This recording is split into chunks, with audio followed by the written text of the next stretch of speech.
have these conversations with parents from the standpoint of protecting your child's health, not, hey, your kid's going to have sex one day and you should do something about it. Because that's terrifying for a parent to think about with their young child. Some just basic stats about Gardasil. It is 3 doses, and I believe they're coming out with just a 2-dose version as well to decrease the amount of times you have to go back to the doctor to get your shot. And it was released in 2006, so it's really not that old. I remember when I was 13, it was still pretty young, and that's when my pediatrician approached it as an option.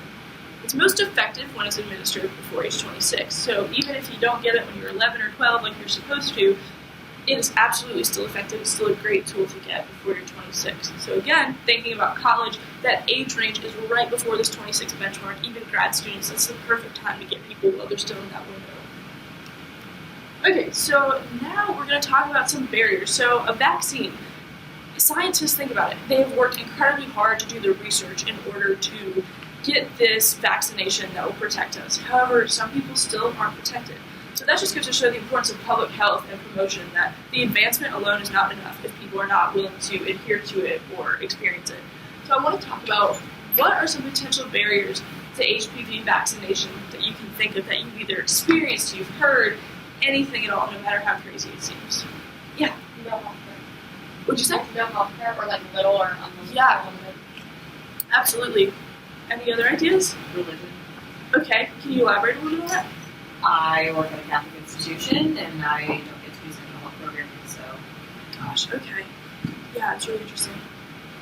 Yeah. Like the entire anti-vaxxer community. Yes. Vaccination in general. Yes, you've got 2 really controversial issues, these anti-vaxxers and sexual health. So this is combining both of those things. Any other barriers or things you've heard people say that when you bring up HPV vaccination, they're like, no, that doesn't apply to me? What are some of those misconceptions? I think that, like, like, Yes. yes. It's a very common misconception. Anything else? Okay, you guys did great. So absolutely, some of the biggest barriers. One thing that we didn't really touch on, but I talked about a little bit in the previous slide. Parents are reluctant to see their kids as future sexual beings during that prime age of vaccination at about 11 or 12. That's why it's really important to present this vaccine as more of a public health, protecting your child's future health thing, instead of, hey, this is protecting your kid when they begin having sex one day. Because think of it, when you get, your meningitis vaccine, you don't think of your child or yourself of getting meningitis one day. However, you still get the vaccine to fully protect yourself. So the vaccine in no way indicates promiscuity or early sexual activity. In fact, it does the opposite. It makes you more educated and protected. Compliance, getting all 3 shots, getting to a doctor's office if you have lack of transportation. Maybe you've got a very high insurance copay or don't have insurance or health care at all. HPV is probably not something that's on your mind unless it's affecting your body immediately. That's another reason why student university health centers are very great for this, because they're usually right on campus. Students walk there. They're great at reaching out to students about that compliance and coming back for those other shots. So that's what's very cool about that. Also the cost. Well, university health centers have an opportunity, sometimes there's student health insurance plans, that they can make the HPV vaccine low or no cost to students, or even lower the out-of-pocket cost so students can really make that conscious decision about getting the vaccine while in college. Okay, and here are some misinformation sort of quote ideas that I thought of when I was thinking of common misconceptions. So first, just like you said, only women need to worry about HPV. Well, no, because male reproductive system cancers as well are a result of HPV, and also males can be carriers of HPV. Males are a lot less likely to show symptoms like the genital warts or any of the other sort of visceral symptoms of HPV than women are, and that is even more terrifying in terms of spreading the disease. Also, someone might say, I'm not promiscuous, why would I even have to worry about STIs?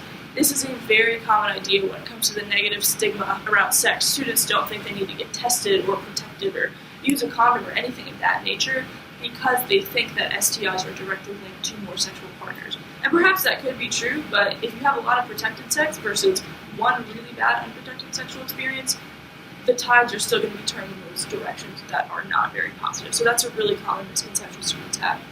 Also, maybe you're already sexually active. People think it's too late to get vaccinated.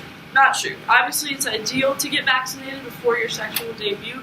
However, if you're already sexually active, it's still a great idea if you're 26 or below to get that vaccine in your body as soon as possible. At this point, are there any questions about anything we've talked about, information? things of that nature. Okay. All right, so now I'd like to have a little bit of a discussion. It's a really nice tight group. I figure we'll just stay in one sort of section and people can raise their hands and share their experiences.